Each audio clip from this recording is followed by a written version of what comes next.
घना अंधेरा था। बूंदें टपक टपक कर पत्तियों को भिगो रही थी और हर शाखा से पानी टपकर नीचे मिट्टी में समा रहा था। ठंडी हवा पूरे जंगल में घूम रही थी।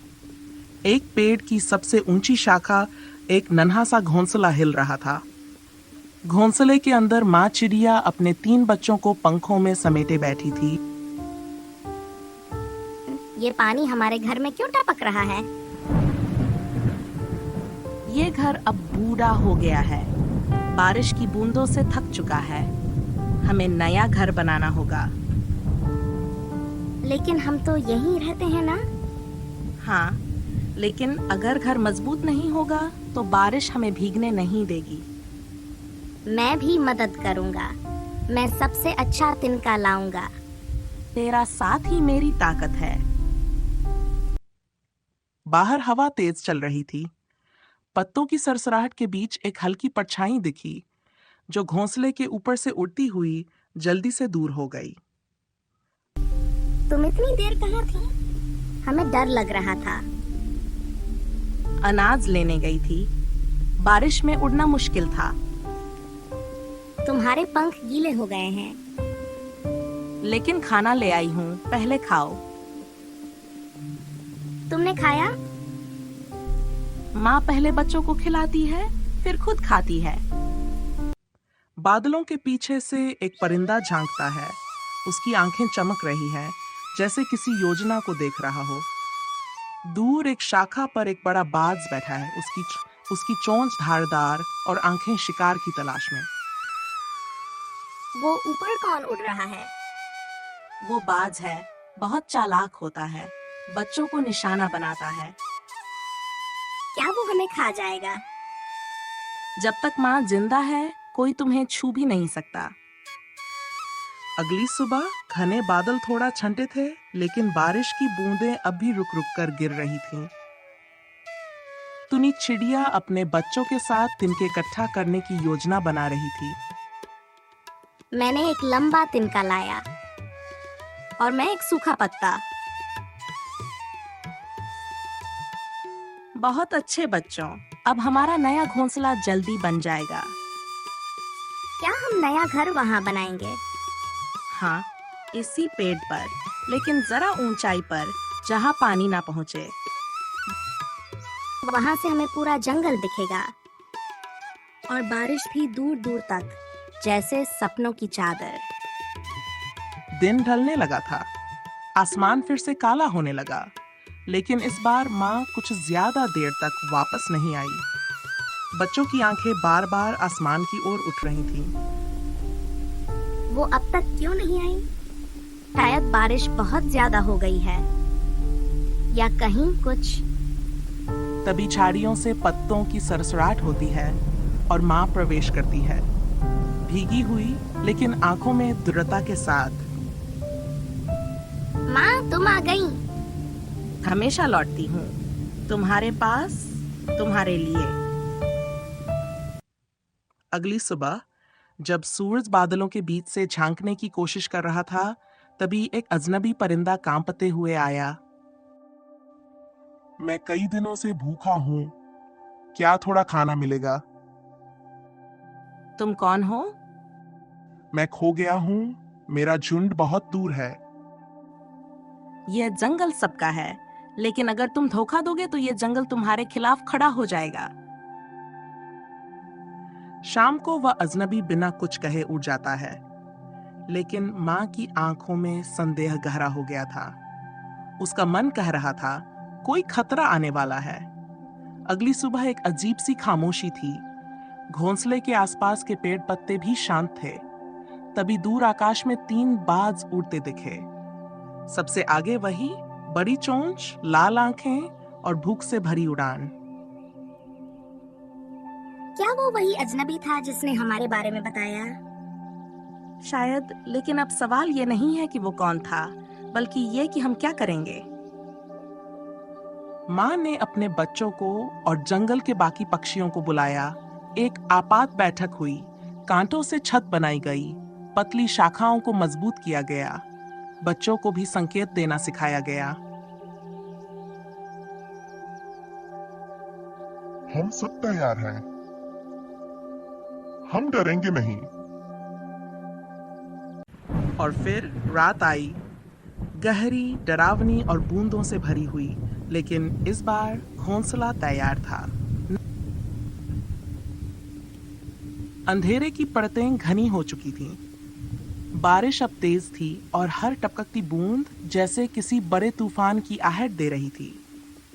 पेड़ की ऊंची शाखाओं पर सन्नाटा था, लेकिन उस सन्नाटे के भीतर तैयारी चल रही थी, अपने घोंसले, अपने परिवार और अपने अस्तित्व की रक्षा के लिए। माँ, क्या आज रात वो फिर आ सकता है? अगर आया तो उसे पता चलेगा कि इस बार हम अकेले नहीं हैं। मैंने कांटों की दीवार को देखा है। क्या वो बाज उसे पार नहीं कर पाएगा? उसने कभी ऐसा घोंसला नहीं देखा होगा। ये सिर्फ लकड़ी और तिनकों का नहीं है, इसमें हमारे साहस का तिनका भी लगा है। जंगल के बाकी पक्षियों को संदेश भेजा जा चुका था। तोता, मैना, बुलबुल, कबूतर, सबने अपनी अपनी पोजीशन ले ली थी।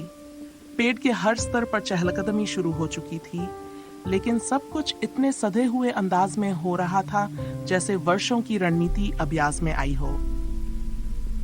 पहरेदार शाखा पर हैं। कोई भी हलचल दिखी तो सीटी बजानी है। हम नीचे की शाखाओं पर निगरानी रखेंगे। माँ और बच्चे भीतर रहें। सबसे बड़ी ताकत वही है जिन्हें बचाना है। लेकिन तभी अचानक एक तेज झपटा हवा में गूंजा। पेड़ के एक हिस्से की पत्तियां हिलने लगीं। फिर सब कुछ शांत हो गया। क्या क्या वो था? हाँ, वो आ गया है। सब तैयार हो जाओ। बाज की परछाई पहले ऊपर मंडराई, फिर झटके से नीचे की ओर आई। उसकी आंखें चमक रही थीं। भूख, गर्व और डराने की लालसा उनमें साफ झलक रही थी। लेकिन उसे पता नहीं था कि इस बार शिकार तैयार बैठा था। कोई बच नहीं पाएगा। नया घोंसला, नया सपना, मैं सब तोड़ दूंगा। तू पहले से चेतावनी दे रहा है। डर गया क्या? डर? बाज और डर? तुम तो सिर्फ चिड़िया हो। लेकिन इस बार चिड़िया अकेली नहीं थी। जैसे ही बाज ने छपट्टा मारा, ऊपर से तोता तेजी से नीचे आया और उसकी चोंच पर वार किया। ये हमारा घर है। तू फिर यहाँ क्यों आया? तुम सब तो बस छोटे पक्षी हो। छोटे हैं लेकिन दिल बड़े हैं। बाज ने फिर एक कोशिश की, लेकिन घोंसले के पास कांटों की मोटी छत थी। उसका पंख उलझ गया। जैसे ही वह निकलने की कोशिश करता, बुलबुल और कबूतर ने दोनों ओर से उस पर वार किया। अब ये जंगल तेरा नहीं रहा। जा, यहां से भाग जा। बाज ने अंतिम झपटा मारा, लेकिन उसका पंजा एक कांटे में फंस गया। चीखता हुआ वह गिर पड़ा और किसी तरह पंख फड़फड़ाकर नीचे उड़ गया। अब की बार वो डर के साथ गया, गर्व को छोड़कर। अब सब सुरक्षित है? हाँ, लेकिन हमें हमेशा तैयार रहना होगा। हम डरेंगे नहीं। हुए, अब हम अकेले नहीं हैं। घोंसले में एक मीठी शांति लौट आई थी। पत्तों पर अब भी बारिश गिर रही थी, लेकिन हर बूंद अब किसी खतरे की नहीं, एक नई शुरुआत की प्रतीक बन गई थी। जैसे जैसे रात गहराती गई, जंगल की हरियाली पर स्याही फैलने लगी थी। बूंदों की टप टप अब तेज हो चुकी थी। ठंडी हवाएं तिनकों के घोंसले को हिला रही थीं, लेकिन उस घोंसले में अब डर नहीं था। वहां तैयारी थी, एकता थी और भीतर जलती उम्मीद की लौ थी। माँ, क्या वो फिर से आएगा आज? अगर वो आया भी, तो उसे पता चल जाएगा कि ये घोंसला अब अकेला नहीं है। सभी पक्षियों ने अपनी अपनी जगह संभाल ली थी। तोता ऊंची शाखा से निगरानी कर रहा था। बुलबुल और मैना आसपास मंडरा रही थी। नीचे की ओर कबूतर और गौरैया सतर्क खड़े थे। एक नया परिदृश्य बन गया था, जहां डर की जगह अब हिम्मत ने ले ली थी। तो हम सब सच में मिलकर उसे रोक सकते हैं? हाँ, क्योंकि कोई भी तूफान एक साथ उड़ती चिड़ियों के सामने ज्यादा देर नहीं टिक सकता। तभी पेड़ की एक शाखा पर अचानक एक भारी झपाटे की आवाज आई। एक परछाई, बड़ी और भयावह, हवा को चीरती हुई नीचे उतरी। मुझे लगा था तुम डरकर उठ जाओगी, लेकिन तुमने तो मुझे बुलावा भेजा है। डर अब हमारे घोंसले से निकल गया है बाज। अब यहाँ सिर्फ हौसला रहता है। तू यहाँ से चला जा, ये हमारा घर है। लेकिन इस बार वो अकेला नहीं आया था। उसके साथ 2 और बाज भी आसमान में मंडरा रहे थे, उसके पीछे पीछे। इतनी सारी चिड़िया, लेकिन सबकी हड्डियां नाजुक। हमारी भूख बड़ी है, तुम्हारा हौसला नहीं। पहले भी तुम्हारा गुरूर टूटा था, अब हड्डियां टूटेंगी। हम सब तैयार हैं। हमला करोगे तो लौटने का रास्ता नहीं बचेगा। तेज हवा में अब परों की फड़फड़ाहट एक युद्धघोष जैसी लग रही थी। घोंसले की चारों तरफ से तिनकों, कांटों और छोटी चिड़ियों की सुरक्षा दीवार खड़ी थी। बाज आगे बढ़ा, लेकिन उसके पंजे कांटों में उलझ गए। ये कांटे, ये पहले ही थे।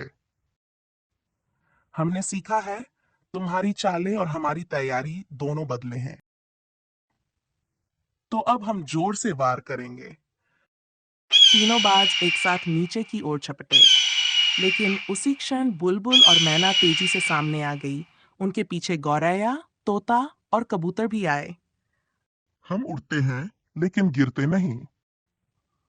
हम नन्हे हैं, लेकिन अकेले नहीं। एक भीषण संघर्ष शुरू हुआ। परों की मार, चोंच की चोट और हवा में मंडराता आक्रोश। बच्चों ने घोंसले के भीतर से कांटों को पीछे की ओर सरकाया, ताकि घुसपैठियों के लिए अंदर आना नामुमकिन हो जाए। कांटे ठीक जगह आ गए हैं। अगर कोई अंदर आया तो हम भी लड़ेंगे। तुम सब अब मेरे जैसे हो गए हो। आसमान में लड़ाई जोर पकड़ चुकी थी। तीनों बाज थकने लगे थे। पक्षियों की टोली ने मिलकर उन्हें घेर लिया था। बाज के पंजे लहूलुहान हो गए थे।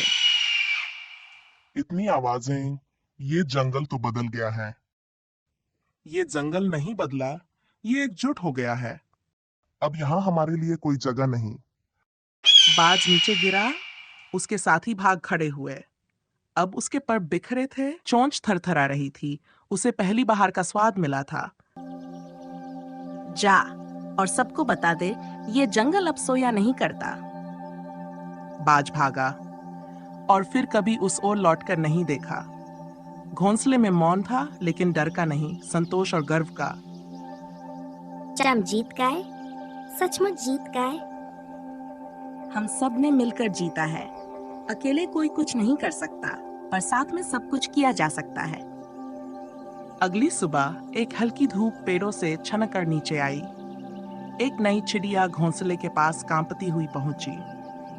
मैं बहुत दूर से आई हूँ, डर के मारे उड़ नहीं पा रही थी। क्या मैं यहाँ रह सकती हूँ? तुम यहाँ नहीं रहोगी, तुम हमारे साथ रहोगी। घोंसले में अब जगह कम थी, लेकिन दिलों में बहुत जगह थी। और तभी बाकी बच्चे, माँ, तोता, मैना, बुलबुल, कबूतर सब पास आ गए। अब हम एक बड़ा परिवार हैं। और ये घर, ये अब सिर्फ तिनकों का नहीं, साथ का बना है। और इस तरह तुनी चिड़िया का घोंसला अब एक कहानी बन गया था, जो जंगल की हवाओं में बहती थी, हर शाख पर सुनाई देती थी। बारिश फिर आई, बादल गरजे, लेकिन घोंसले की दीवारें नहीं हिली, क्योंकि उसे बचाने वाले अब अकेले नहीं थे।